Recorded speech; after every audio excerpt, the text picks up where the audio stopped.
Dalam video pada kali ini, kami akan kongsikan semua tetapan atau settings yang terdapat dalam MID atau Multi Info Display untuk Pro 2 Ativa, tetapi boleh juga dirujuk untuk Pro 2 Alza 2022 dan juga Myvi 2022.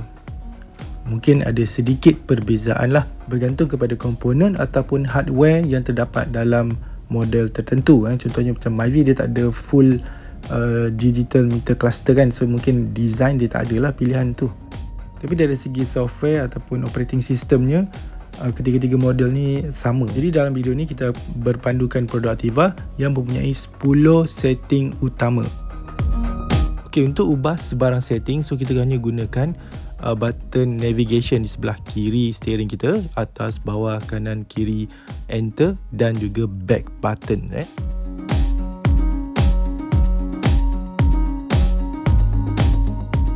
Baik, setting yang paling atas sekali ialah display brightness.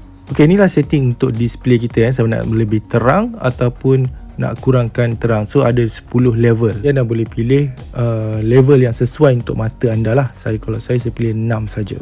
Masuk ke setting ni, anda tekan button navigation ke kanan sampai anda lihat nombor tu dia berwarna putih macam sekarang ni. So and then anda tekanlah atas atau bawah. Kalau nak tambah cerah, tekan atas, nak kurangkan tekan bawah.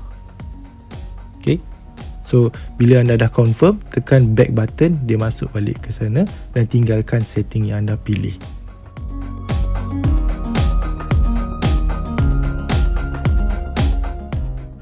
Pilihan kedua ialah time and date. Ini untuk ubah masa dan hari yang betul sekiranya ada kesilapan. Macam dulu saya dapat dari kereta daripada Pro 2 ada beza 2 minit. So saya betulkan sendiri waktu tu ada tambah 2 minit lah, betul kurang 2 minit. Dan anda juga boleh betulkan tarikh kalau silap Dan anda juga boleh tukar format 24 jam ataupun 12 jam. Setting ni juga perlu dilakukan sekiranya kita tukar bateri baru.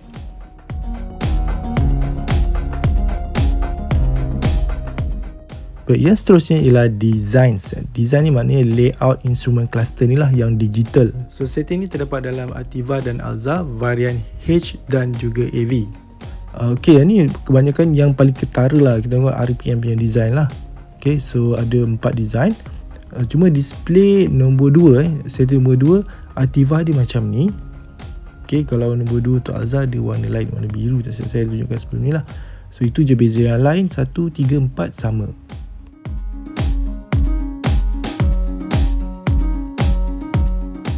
Okay, seterusnya adalah display settings. So display setting ni ada banyak sikit lah.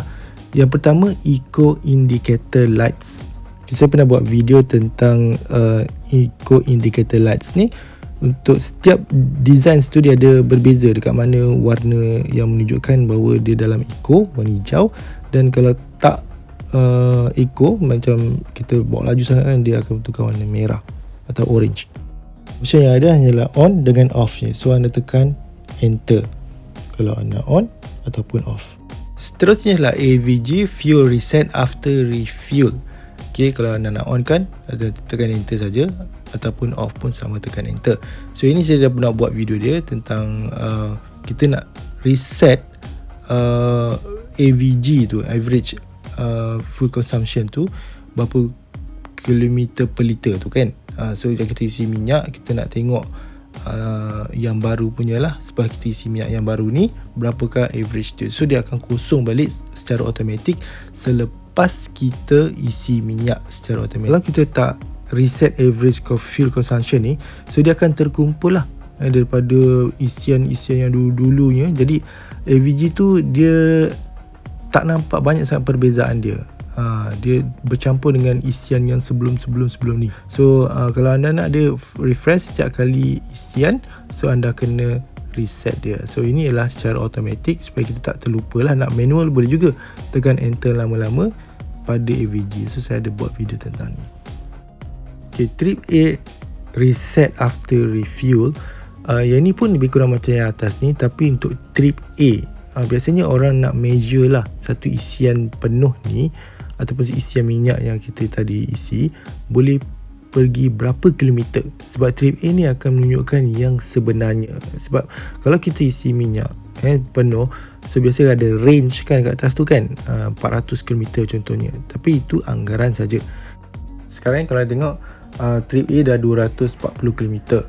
Itulah 2 takuk dah hilang kan. So sejak saya isi penuh sebelum ni, saya dah gunakan minyak tu sejauh 240 km. Biasanya kalau average tu tinggi, macam 16 km per liter ni tinggilah, range tu sebenarnya agak jauh. So ada kaitan. So trip A ni kalau kita nak set secara manual pun boleh juga, tekan button trip tu lama-lama. Tapi kadang-kadang takut kita terlupa. Jadi kalau kita set ni secara automatik, so lepas isi minyak, dia secara automatik terus reset trip A tu kosong. Jadi kita senang lah nak tengok minyak ni berapa jauh boleh pergi. Kita tengok je trip A, sebab dia dah automatik kosong selepas kita isi minyak. Tapi sama juga dengan yang atas tu, kita kena gerak sedikit selepas isi minyak, baru dia akan kosong. Kita kena rotate tayar tu sikit.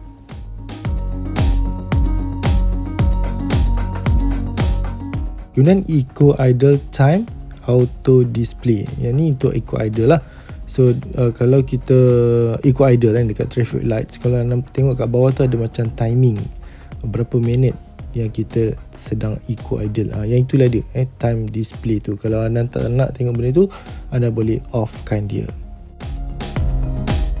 Okay, seterusnya opening display. Opening display ni masa kita start engine lah, ada welcome tu kan. So dia bergantung pada design. So kalau design yang macam ni, dia bentuk dia macam skru pusing-pusing tu kan. So dia tak sama lah. Kalau anda tak nak benda ni, so anda boleh off kan. So dia akan terus pergi tak ada animation lah, dia akan kosong je.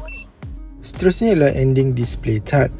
Yang ini ada 3 option: Eco, Standard dan Off. Kalau Standard, dia akan just bagi see you again kan, macam tu kan.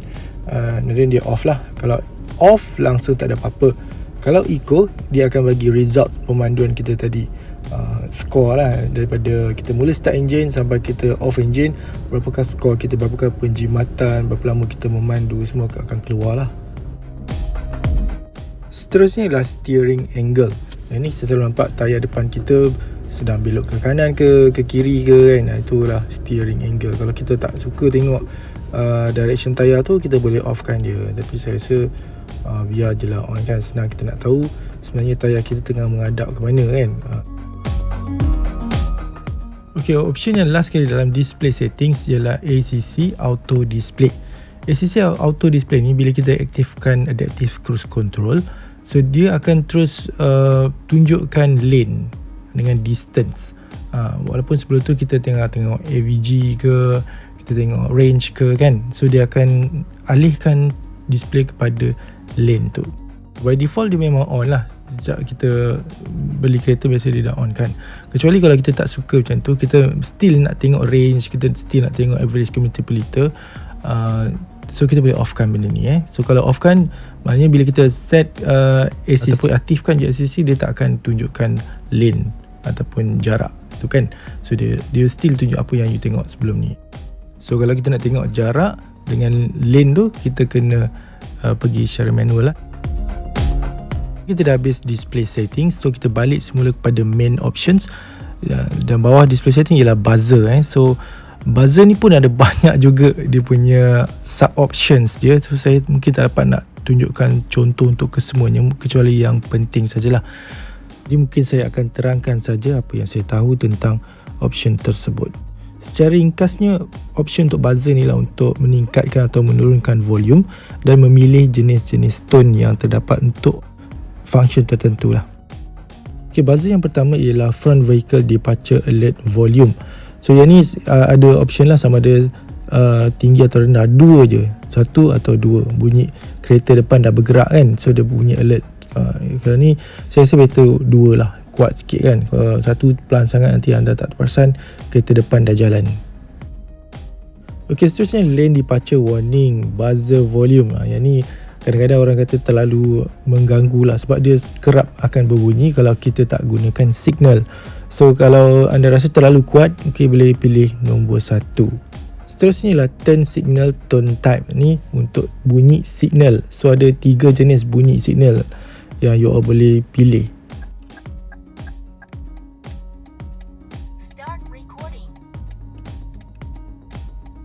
Jadi kalau anda nak dengar dulu, so anda turn signal and then cuba ubah option yang ada tu, ada 1, 2, 3. So anda boleh dengar sendirilah mana yang menarik pada anda. Okay, seterusnya opening sound volume. Yang ni bila kita start engine, dia ataupun kita tekan on saja dia bunyi ceng tu kan.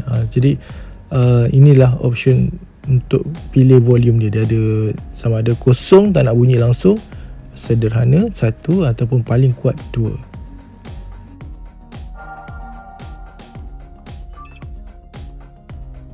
Ini pula contoh kalau kita offkan bunyi opening. Okay, bunyi yang agak nyaring tadi tu bukan daripada meter cluster, itu daripada dashcam. Baik, yang seterusnya lah ACC Front Vehicle Recognition. Yang ni kalau kita gunakan ACC dan bila ada kereta kat depan kan, kita baru detect kereta, so dia akan bunyi sekali lah. Dia bunyi sikit, macam tu kan. Maknanya ada kereta yang dia detect. Kita dah bersedia lah, kita akan follow speed kereta yang Ativa dah detect tu, atau Alza. Seterusnya lah BSM volume, buzzer untuk blind spot monitor. So anda nak kuat, nak perlahan, ataupun tak nak bunyi langsung, kosong lah kalau tak nak bunyi langsung. So bagi saya better lah nombor 2, kuat sikit lah. So bila kita signal ada kereta kat belakang, so dia akan alert kita dengan kuat lah. Last sekali lah RCTA buzzer volume. Yang ni pun saya recommend untuk letak nombor 2 lah, biar dia kuat sikit. Bila kita reverse, ada kereta yang kita tak nampak daripada arah kanan atau kiri, so dia akan alert lah bunyi buzzer. Okay,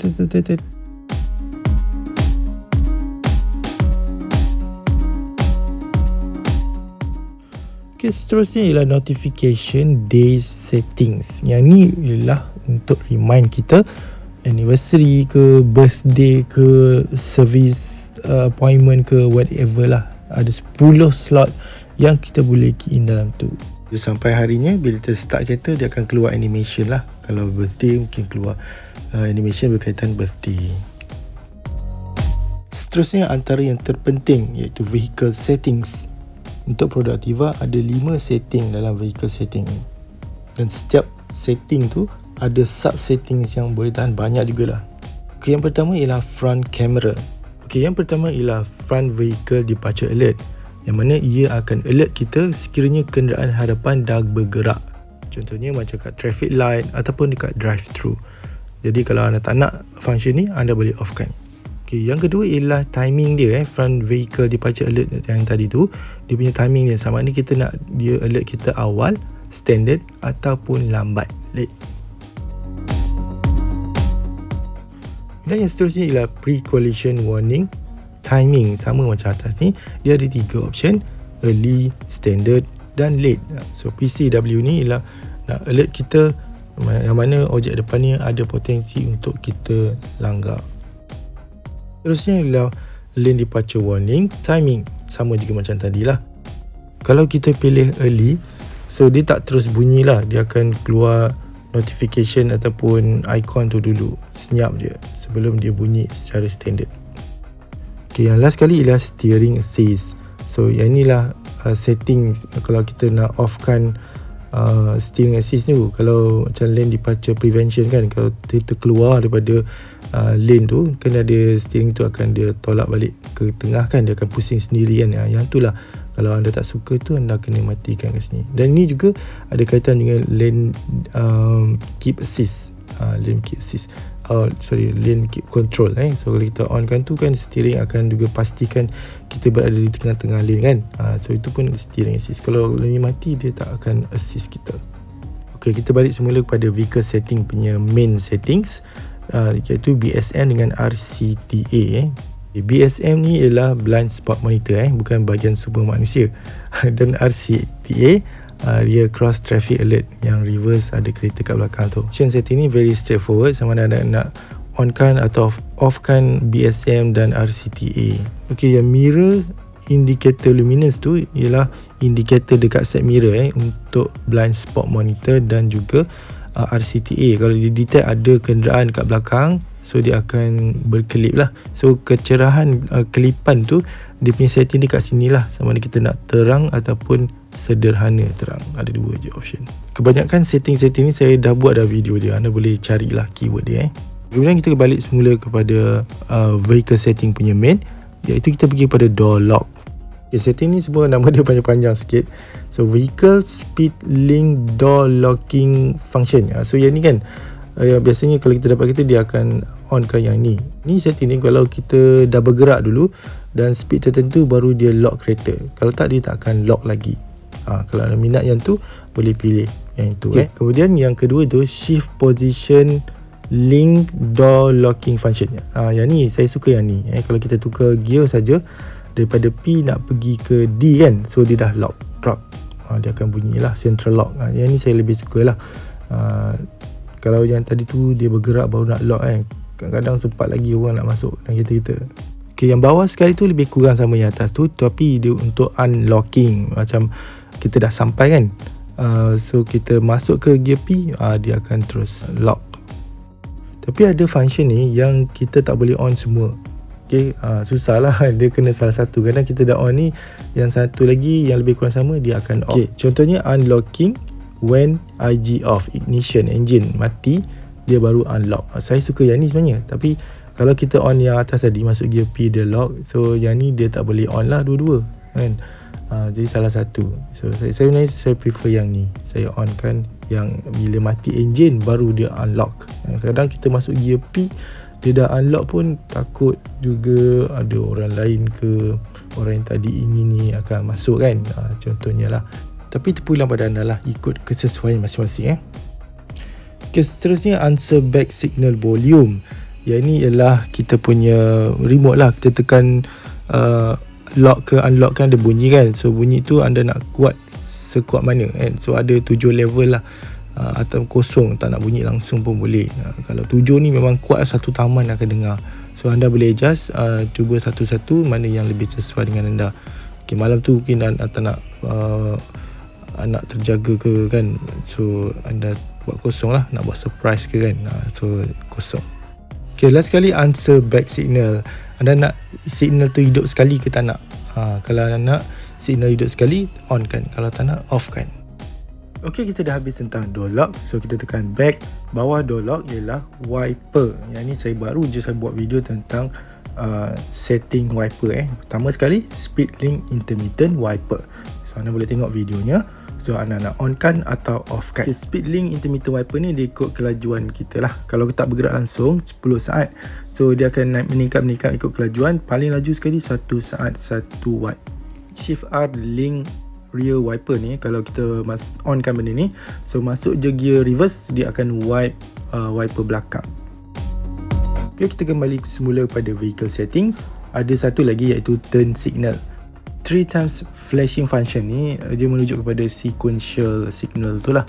So sebenarnya kalau kita tengok perhatikan betul-betul, dia akan ada 3 part 1, 2, 3 berturutan sequential.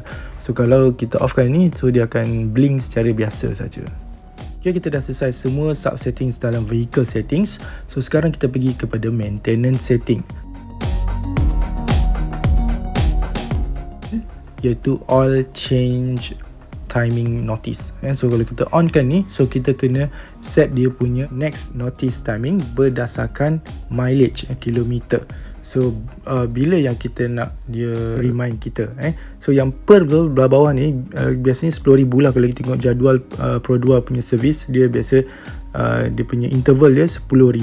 So biarkan tu 10,000. So yang depan tu 10,000 juga, jadi 10,000 per 10,000. So anda akan lihat baki kat depan tu akan berkurangan, dan bila dah tamat je baki tu, dia akan notify. Sekarang ni kan 5957 km kan. Setiap kali anda memandu, dia akan berkurangan sampai dah kosong, dia akan remind kita. Kalau anda tengok sekarang ni, ini beberapa hari selepas video yang sebelum ni, sudah ada 5603 km. Setting dekat maintenance ni biasanya service center yang buat, so anda tak perlu buat benda ni. Tapi ada banyak juga case saya tengok dalam Facebook, ada yang service center tak buat, dia terlupa. So anda boleh pergi balik ataupun anda buat sendiri. Kemudian oil filter change dan tire rotation pun sama juga, ada jadual dia. Biasanya service center yang akan set lah Cuma tire rotation saya tak pasti service center buat tidak, dia off kan. So terpulang pada anda nak set berapa kilometer untuk anda buat rotation. Kita perlu tekan reset after changing saja, sebab nanti akan balik semula kepada setting yang awal. Okay, kita dah habis tentang maintenance setting. Kita ada satu small setting iaitu all deteriorate warning reset. Dah sampai waktu untuk servis, biasanya ada notification yang akan keluar untuk suruh anda pergi service center. Okay, so kalau anda tak selesa dengan warning ni, anda dah tahulah kan, anda take note. So anda nak reset, nak tengok lagi warning tu, sebab setiap kali kita start engine dia akan keluar lagi. So ini anda boleh reset lah, tekan dekat oil deteriorate warning reset ni, so dia tak akan keluar lagi warning tu. So video tentang ni pun saya dah buat dah, anda boleh tengok video-video yang sebelum ni. Okay, yang terakhir ialah reset setting. Setting ni dia macam factory setting tu lah kan. Maknanya kita dapat mula-mula kereta tu macam tu lah, dia akan balik semula. Ni anda set volume tadi level 7 ke kan, atau anda setting early untuk pre-collision warning tadi kan, misalnya standard kan. So dia akan balik semula kepada setting factory lah. Itu saja.